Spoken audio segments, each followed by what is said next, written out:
Hello दोस्तों, क्या हाल चाल है आपके। आज हम स्टार्ट करने जा रहे हैं सिंपल माइक्रोस्कोप को। बहुत ही शॉर्ट में समझेंगे सिंपल माइक्रोस्कोप क्या होता है। ज़्यादा समय नहीं लूंगा आपका, बहुत ही शॉर्ट तरीके से कम टाइम में आपका ये टॉपिक कवर कराते हैं आज। तो देखो, सिंपल माइक्रोस्कोप की रिक्वायरमेंट क्या है पहले ये समझ लेते हैं। देखो, किसी चीज़ को मैग्नीफाई करके देखना है, हम लेके आते हैं ना, क्या टेलीस्कोप लेके आते हैं, दूर की चीज़ों को देखना चाहते हैं, बट टेलीस्कोप वाली बात नहीं करूंगा। अभी मुझे क्या करना है, किसी चीज़ को छोटी है उसको एनलार्ज करके देखना है, तो यहाँ पर सिंपल माइक्रोस्कोप में हम एक सिंपल कॉन्वेक्स लेंस से ये काम कर लेंगे। कॉन्वेक्स लेंस के केस में आप जानते हो कि जब किसी ऑब्जेक्ट को कहाँ पर सर, ऑप्टिकल सेंटर और फोकस के बीच में रखा जाता है, तो जो उसकी इमेज बनती है वो एक एनलार्ज इमेज बनती है। तो इसका मतलब क्या हुआ कि सर अगर हमें चीजों को बड़ा करके देखना है तो सिंपल फिर कॉन्वेक्स लेंस लेके आ जाते हैं और चीजों को बड़ा कर करके देख लेंगे। बट ये एक सर्टेन लिमिट तक ही पॉसिबल है। यानी कि अगर सपोज करो ये कोई ऑब्जेक्ट यहां पे रखा हुआ है, मैं इसके ऑब्जेक्ट का नामकरण कर देता हूं। इसका मैंने नाम दे दिया ए बी। ये ए बी कोई ऑब्जेक्ट है, तो इसको हम मैक्सिमम कितना एनलार्ज कर सकते हैं, 10 टाइम्स इसको एनलार्ज कर सकते हैं बाय सिंपल माइक्रोस्कोप। अगर उससे भी ज्यादा फिर केसेस हैं तो फिर कॉम्बिनेशन और कंपाउंड वाला केस बन जाएगा। तो फिलहाल अभी सिंपल माइक्रोस्कोप को समझते हैं। मैंने किसी ऑब्जेक्ट को रख दिया ए बी को बिटवीन फोकल लेंथ और ऑप्टिकल सेंटर के बीच में, तो इमेज फॉर्मेशन देखते हैं कैसे बनेगी। तो हम जानते हैं कि ऑब्जेक्ट की जो सबसे टॉप मोस्ट हाइट होती है, वहां से एक रे को हम हमेशा क्या करते हैं, सीधा पैरेलल टू प्रिंसिपल एक्सिस, किस पर, लेंस पर फोकस करते हैं। और तुम्हें पता है कि जब भी कोई रे इंसिडेंट होती है parallel to principal axis, after crossing lens कहां से जाएगी सर, आफ्टर क्रॉसिंग वो फोकस से क्रॉस कर जाएगी, और मैंने इसे फोकस से क्रॉस करा दिया, तो ये हमारी इंसिडेंट रे आगे चले गई। अच्छा, दूसरा पॉइंट क्या है कि सर सिमिलरली एक काम करो, किसी रे को उसी हाइट से रे को कहां से क्रॉस कराओ, ऑप्टिकल सेंटर से क्रॉस कराओ, तो तुम्हें पता है बिना किसी डेविएशन के वो सीधा निकल जाएगी। अब क्या कोई पॉसिबिलिटी तुम्हें लग रही है कि ये दोनों रे आगे जाके कहीं मीट करेंगी? नहीं, ये तो क्या हो रहा है, इनके बीच का सेपरेशन आपको शायद तरफ देखने में फील नहीं हो, बट ये बढ़ता जा रहा है।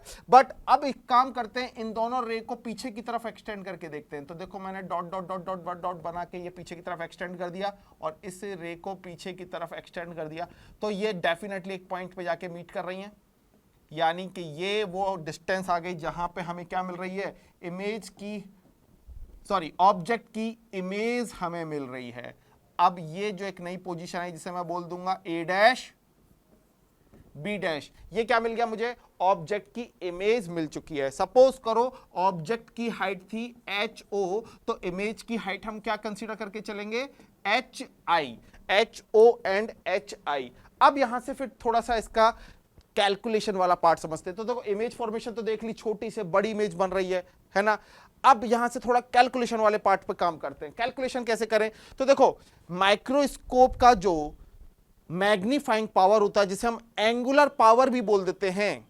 देखो, दो चीज होती है, या तो हम इसे एंगुलर पावर बोलते हैं या मैग्नीफाइंग पावर बोलते हैं। मैग्नीफाइंग पावर जो होती है या एंगुलर पावर जो होती है, हम इसे लिखें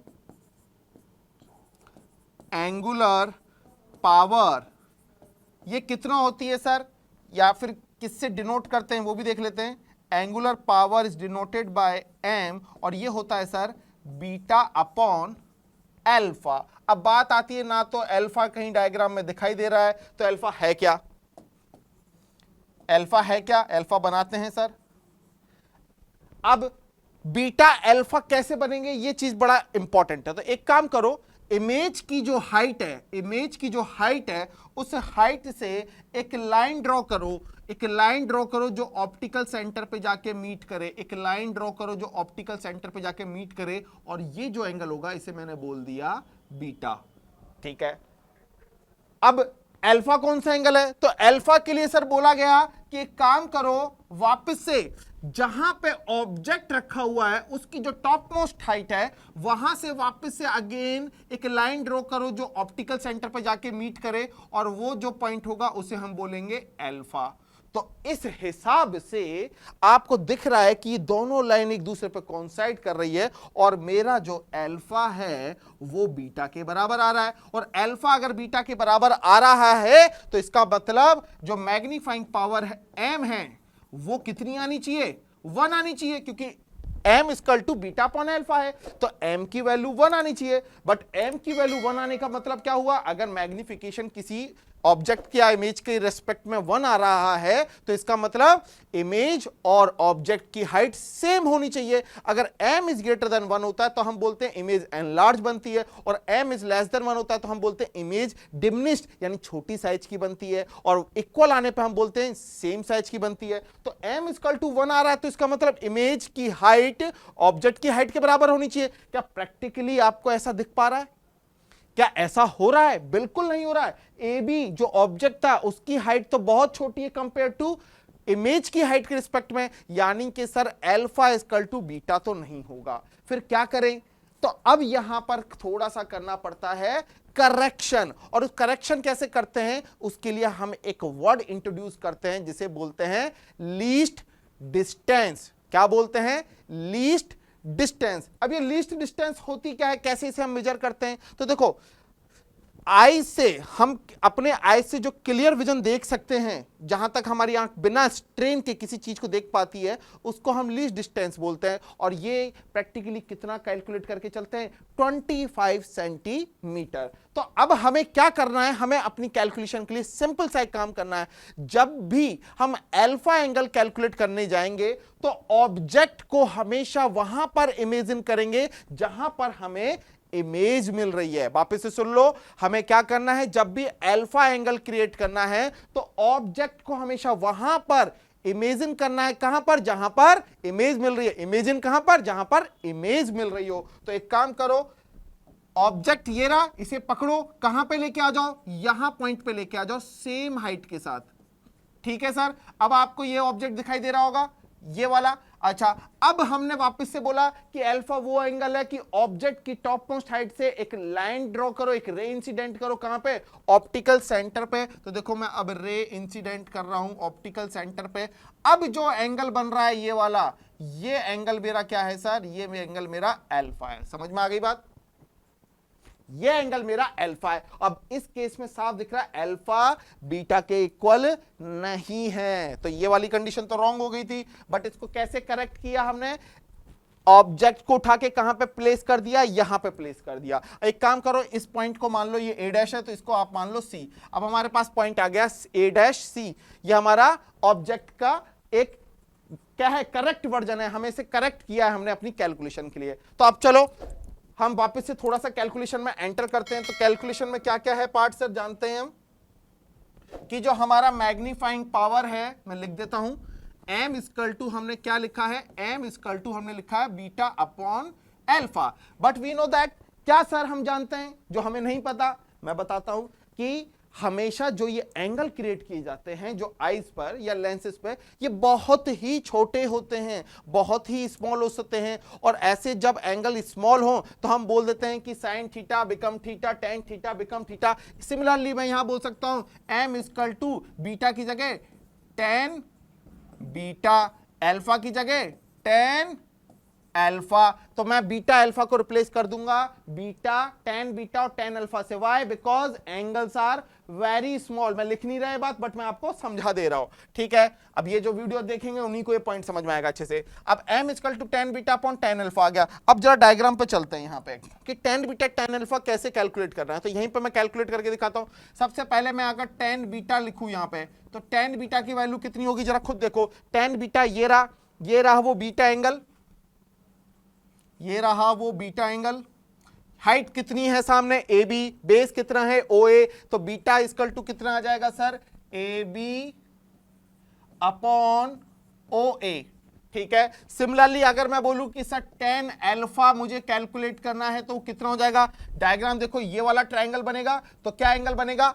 ए dash C upon O A dash. तो ऑप्शन आ गया ए dash C upon O A dash. ठीक है, तो अब तुम्हारे पास वैल्यू आ गई है, इनको पुट कर देते हैं। ए बी अपॉन ओ ए, यहां पे मैं ये वैल्यू लिख देता हूं, A B upon O A and A dash C upon O A dash. ये मैग्नीफाइंग पावर आ गई है। बट हमें एक चीज यहां पे साफ दिख रही है। क्या दिख रही है? मैं वापस से दिखाता हूं कि जो ए बी है एक्चुअली में ये किसके बराबर होगा? ए डैश सी के बराबर होगा। क्यों होगा जरा ध्यान से देख लेते हैं।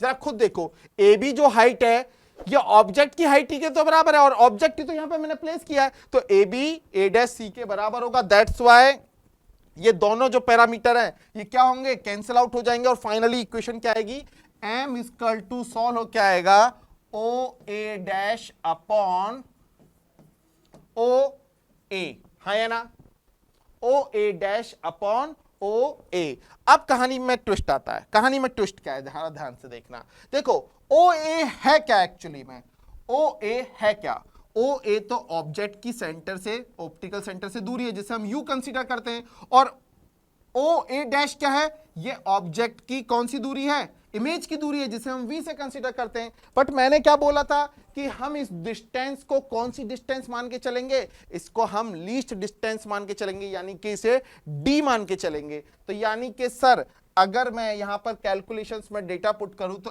m इक्वल टू कितना आ जाएगा, जल्दी से बताओ, ओ ए डैश यानी कि कौन सा v, ओ ए मतलब u, बट ध्यान रखना विद साइन कन्वेंशन पुट करने हैं तो क्या होगा, माइनस का v अपॉन माइनस का u, तो ये सॉल्व हो क्या जाएगा, v upon u। But we know that कि v इक्वल टू हमने कितना कंसीडर किया है, जो कि लीस्ट डिस्टेंस है, हमने d के बराबर किया है, जिसकी वैल्यू हमने कितनी मानी है, 25 सेंटीमीटर, इसके बराबर। तो v को d से रिप्लेस कर दो, तो m की जो कंडीशन सॉल्व होके आई वो कितनी आ जाएगी, m इजकल टू फाइनली आपका सॉल्व होके आया d अपॉन u, इसे दे दो equation number 1। m equal to आ गया आपका d अपॉन u, यानी कि मैग्नीफाइंग पावर आ गई, एंगुलर पावर बोल दो, मैग्नीफाइंग पावर बोल दो, ये कितनी निकल के आई, d अपॉन u। अब एक काम करते हैं, अप्लाई करते हैं लेंस फॉर्मूला। तो चलो according to lens formula, according to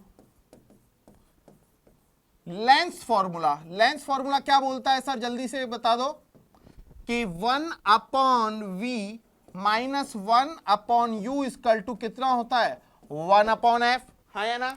अब हमारे केस में जो दोनों डायग्राम हैं उसमें v की वैल्यू कितनी है, जल्दी से बताओ।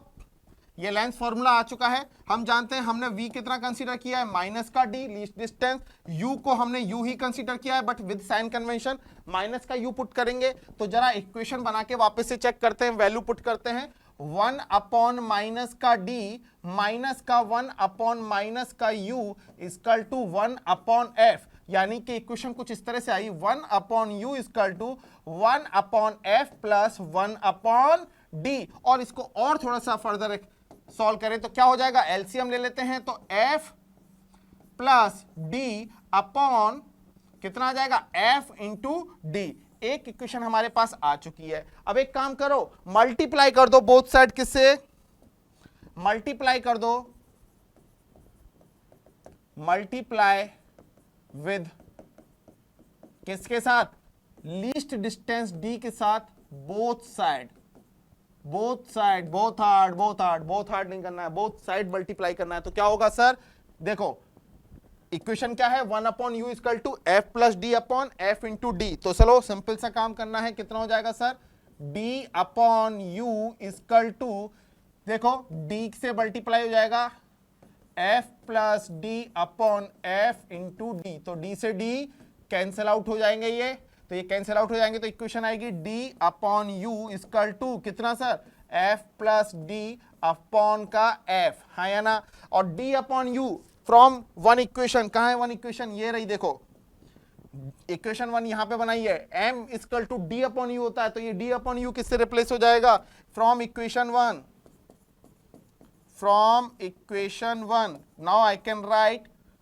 m इक्वल टू कितना, f plus D upon f, और इसका फर्दर फॉर्मूला अगर मैं से दूसरे फॉर्म में लिखूं, 1 प्लस डी अपॉन f आ जाएगा। This is magnifying power in another form. तो दो फॉर्म निकल के आई, एक तो d अपॉन यू और एक आई 1 प्लस डी अपॉन f। तो आई होप सिंपल माइक्रोस्कोप का आपको फंडा समझ में आ गया होगा, उसका कॉन्सेप्ट समझ में आ गया होगा, इमेज फॉर्मेशन कैसे होती है हमने वो देख ली, और इस पे जो कैलकुलेशंस हैं कैसे बीटा और अल्फा कैलकुलेट किया थे वो भी समझ में आ गया होगा, और लेंस में क्या करेक्शन किया था वो भी अच्छे से समझाया है। तो आई होप आपको वीडियो अच्छी लगी होगी, तो वीडियो को लाइक, चैनल को सब्सक्राइब कर देना। मिलते हैं नेक्स्ट टॉपिक के साथ, कमेंट्स में बताना कौन सा टॉपिक पढ़ना चाहते हो। All the best.